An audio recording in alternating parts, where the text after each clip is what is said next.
মোংলা পৌর শহরের রাব্বি ক্লিনিকে এক প্রসূতির মৃত্যুর পরই নড়ে চড়ে বসেছে উপজেলা প্রশাসন। তবে আজ সকাল থেকে বিভিন্ন জায়গায় তারা অভিযান চালাচ্ছে এবং যে অভিযান চালাচ্ছে বিভিন্ন ক্লিনিক এবং ডায়াগনস্টিক সেন্টারে। তবে উপজেলা প্রশাসন যেমনটি জানিয়েছে যে এখানে মোংলা উপজেলা স্বাস্থ্য কমপ্লেক্সের ঠিক 10 হাত সামনেই কিন্তু একটি ক্লিনিক হয়েছে, যেটি রাতুল ক্লিনিক। এই রাতুল ক্লিনিকে তারা অভিযান চালিয়েছে, জরিমানাও করা হয়েছে। মোংলা উপজেলা স্বাস্থ্য কমপ্লেক্সে যে পরিমাণ ডাক্তার থাকার কথা সে পরিমাণ ডাক্তার এখানে নেই। মাত্র 4 থেকে 5 জন ডাক্তার এখানে আছেন এবং এই উপকূল এবং এর আশেপাশে উপজেলার লোকজন এখানে ট্রিটমেন্ট নিতে আসে, যার কারণে এই উপজেলা স্বাস্থ্য কমপ্লেক্স চিকিৎসা দিতে হিমশিম খায়।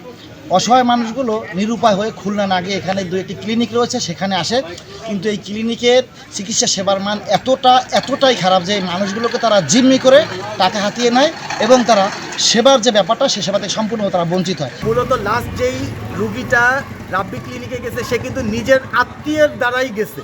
এইটা হচ্ছে সবচেয়ে কষ্টের। অর্থাৎ দালাল যে শুধুমাত্র যে বিভিন্ন প্রতিষ্ঠানের থেকে যায় তা না, আমার আপনার খুব কাছের মানুষও দালাল হয়ে যাচ্ছে এবং আমরা দেখি যে আমাদেরই কাছের মানুষজন আমাদেরকে ভুল বুঝায় বিভিন্ন প্রতিষ্ঠানে নিয়ে যায়, তারা কিন্তু ঠিকই সেখান থেকে লাভবান হয়। প্র্যাকটিস অধ্যাদেশ যেটি আছে 1982 সালের অধ্যাদেশ অনুযায়ী আমরা জরিমানা করেছি। সর্বোচ্চ জরিমানা 5,000 টাকা ছিল, সেই জরিমানাটাই করা হয়েছে এবং তাদেরকে সতর্ক করা হয়েছে যে এই মাস 31 ডিসেম্বর পর্যন্ত সময় দেওয়া হয়েছে। এই সময়ের পরবর্তীতেও যদি তারা লাইসেন্স সংগ্রহ করতে না পারে সেক্ষেত্রে আমরা আরও গুরুতর ব্যবস্থা গ্রহণ করব, সেই বিষয়ে তাদেরকে সতর্কবার্তা দেওয়া হয়েছে।